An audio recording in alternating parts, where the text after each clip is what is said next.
Živjo, sem Jana Pristovšek in ponovno smo skupaj. Za narcise oziroma za ostale toksične osebe uporabljamo izraz, da nas zaplete v svoje mreže. Kaj to pomeni? To pomeni, da so njegove reakcije tako burne, tako pogoste, da pravzaprav nimamo časa, da se ukvarjamo s sabo, da se ukvarjamo s svojimi čustvi, ki so boleča, da pozdravimo svoje rane. Začnemo se ukvarjati s tem, zakaj se je to zgodilo, kaj je rekel, kako je kaj takega lahko rekel, kaj bo še sledilo. In preprosto nimamo izhoda, da bi mi pri sebi ugotovili, rekli, ne, to ni ustrezno, ampak mu uspe, da se ukvarjamo s tem, ali sem naredila kaj narobe, ali sem rekla kaj narobe, kako naj drugače naredim drugače. V nas vzbuja neustreznost, krivdo, sram, strah in še tisoč in tisoč ostalih čustev, ki jih niti ne zaznamo čisto dobro. In na ta način mi izgubljamo svojo moč, izgubljamo svojo vrednost. Kaj se zgodi ob neki burni reakciji, ob neki burni obtožbi, ob nekih hudih čustvenih ranah? To, da pravzaprav zamaje naš notranji svet. Ne pridemo k sebi. V mislih neprestano ponavljamo, kaj se je zgodilo, kaj je rekel, kako je izgledal prepir. In slabo spimo in po noči podoživljamo to.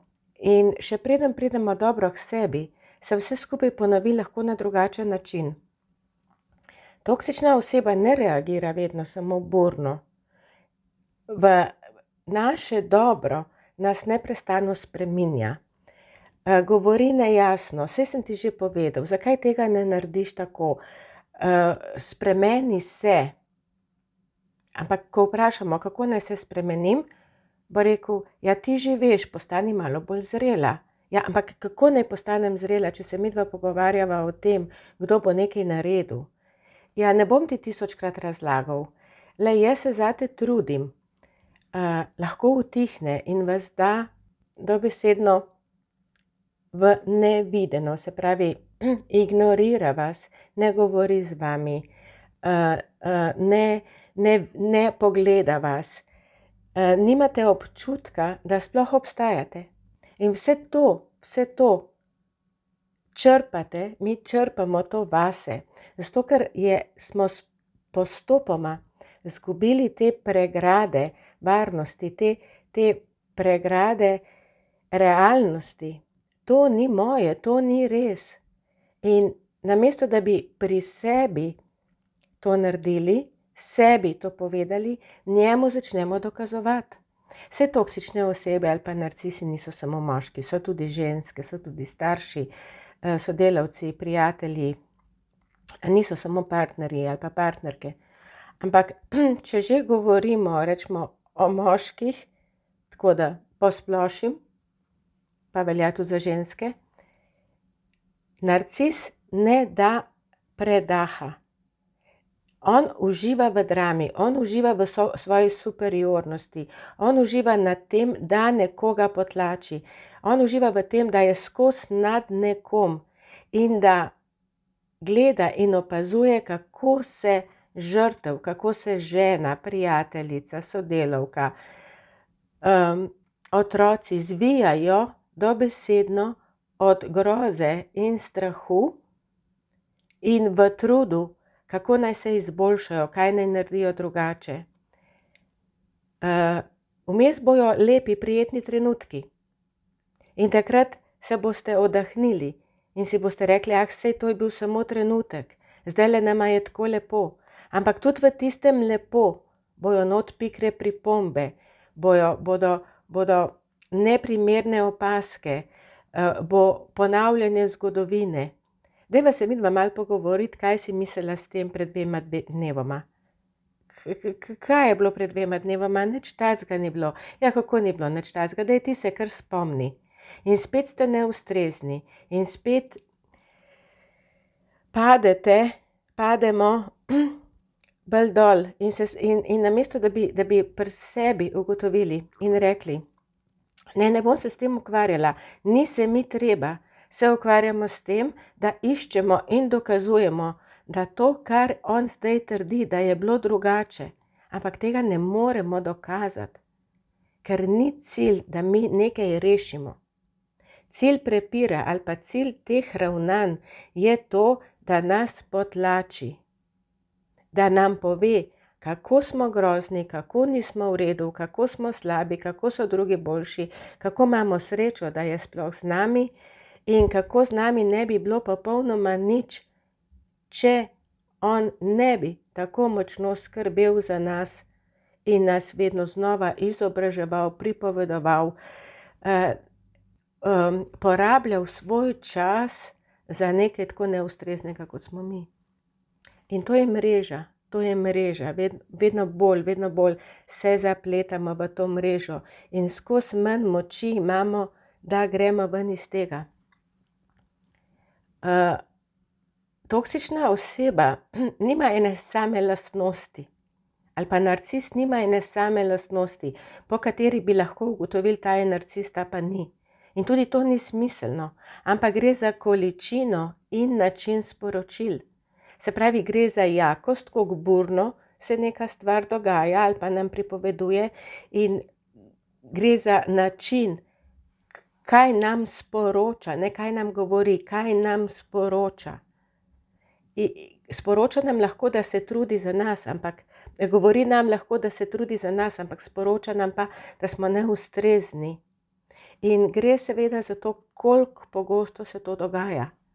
Ampak ni smisel, ni bistvo v tem, da mi za neko osebo določimo, ali je toksična ali ne, ali je narcis, ali je katerakoli druga oblika toksičnosti. Gre prvi način izhoda je to, da mi ugotovimo, da to dejanje, ta način ni ustrezen, ni v redu, ni zdrav, ni podporen. Če v sebi začutite nemir, ko veste, da bo prišel domov, potem v vajinem zakonu nekaj ni v redu, v vajinem odnosu nekaj ni v redu. In sploh ni važno, ali je on narcis ali je kaj drugega, ampak to ni v redu. In ko se začnemo spraševati, kako se jaz počutim, zakaj sem jaz nemirna, takrat mi lahko dobimo odgovor in rečemo, morda sem prestrašena, bojim se, kaj mi bo spet rekel, ne vem, če sem dovolj dobro pospravila stanovanje, ne vem, če sem dovolj dobro urejena, ne vem, če so otroci pospravili dovolj igrače, ne vem, če so dovolj tiho. Ampak to, da sem jaz zdaj naštela ene par banalnosti. Ampak te banalnosti, iz teh banalnosti je sposoben narediti celo dramo. Zaradi takih banalnih stvari boste slabo spali, se boste slabo počutili in se boste ukvarjali s tem, kaj bi lahko naredili bolje. In to ni v redu. To ni v redu, da se moramo mi truditi za to, da bomo dovolj dobri, kjer nas ocenjuje neka druga oseba. In ko se mi začnemo truditi, začnemo hoditi po prstih, začnemo zbirati besede, začnemo miriti otroke, začnemo premišljati, kaj si lahko privoščimo, česa ne. In to so te mreže, v katere nas ujame. Mi se ukvarjamo s tem, kako mu bomo ugodili, kako mu bomo zmanjšali te napade, kako bomo zmanjšali njegovo nesramnost. In ne deluje. Lahko se postavite jasno po robu in jasno postavite meje. Ampak ne bo delovalo. A veste, zakaj ne? Zaradi tega, ker mi ne postavljamo zunaj. Meje mi postavljamo znotraj sebe. In to sem jaz povedala že 1000-krat. Meje mi postavljamo z našimi občutji do samega sebe. Ko boste vi čutili, da to, kar govorite, da tudi v resnici čutite, ne samo mislite, takrat vam ne bo treba tega niti izreči. Takrat si ne bo niti upal. Ampak njegov cilj je, da zamaje našo notranjost in to mu zelo dobro uspeva. In ko je zamajana naša notranjost, ko v naši notranjosti kriči od groze, od strahu, od sramu, od neustreznosti, od krivde, takrat ne moramo postaviti meja, zato ker meje postavljajo ta čustva. In ven iz tega gremo lahko, ko se mi začnemo ukvarjati s temi čustvi, ko mi ta čustva odstranimo in ne potlačimo. Ljudje si pomagajo na razne načine in eden od načinov je to, da se v glavi prepričajo, kako so močni. Ampak to nič ne pomaga, ne deluje na dolgi rok, zato ker v sebi ne čutimo tako. Ampak če dovolj močno potlačimo, potem do tega ne moramo niti več prideti. In takrat rabimo tretjo osebo, da nam pomaga priti do tega in da nam pomaga se soočiti s tem in to predelati. In zaradi tega vam pravim jaz, da se ukvarjajte s sabo, ukvarjajte se s svojo notranjosti, najte načine, ki so ustrezni za vas, zato da se s temi čustvi soočite in jih predelate. To je tisto, kar potem rahlja te mreže in zaradi česar bojo te mreže počle in ne bojo imele več dovolj moči. Na dolgi rok s toksično osebo se ne da živeti. Zato, ker porabljate preveč energije. Ampak se pa da živeti, če se dnevno ukvarjate in dovolj dobro sebe postavite in ne jemljete njegovih besed več resno.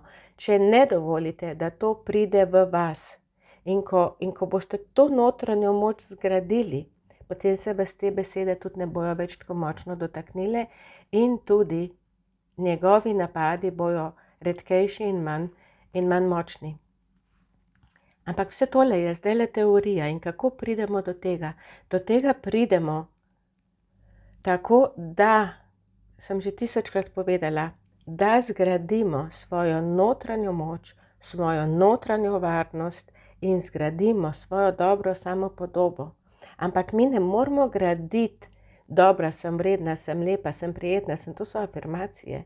Mi moramo priti do tistih neustreznih, krivih, osramočenih, slabih, prestrašenih, nemočnih. Do teh občutij moramo mi priti in do teh občutij mi pridemo z notranjim otrokom. Zato, ker na zemlji mi delujemo tako, da rabimo nekaj oprijemljivega, da vemo, da smo nekaj naredili, mi se ne moramo ukvarjati z energijami. Energije so preveč subtilne, so preveč imaginarne, da bi lahko rekli, to energijo bom jaz, to čustveno energijo bom jaz predelala. V knjigi, ko ljubezen boli ali toksična oseba in jaz, sem jaz opisala načine, kako toksične osebe oziroma narcisi delujejo.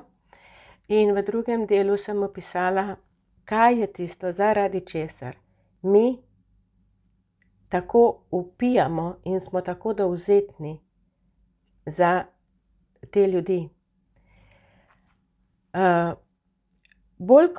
Včasih je popolnoma jasno, da z neko osebo ne moremo biti, da je neustrezna za nas, razumsko nam je jasno in ne moremo stran. Zakaj ne? Zato, ker na to določajo naša čustva v nezavednem. In zdaj se bom spet vrnila nazaj. Zato je pomembno, da se mi ukvarjamo s sabo, svojimi čustvi, da pred njimi ne bežimo, ampak da se z njimi soočimo, jih predelamo, nevtraliziramo in takrat zgradimo drugačno notranjost, ki je kos realnemu sedanjemu življenju. Vesela bom, če boste ta video delili, prijavite se na moj YouTube kanal, da ne boste zamudili naslednjih prispevkov. Preberite knjigo Ko ljubezen boli ali toksična oseba in jaz. In na voljo sem vam za vprašanja in ostale odgovore. Imejte se radi in poskrbite zase. Srečno.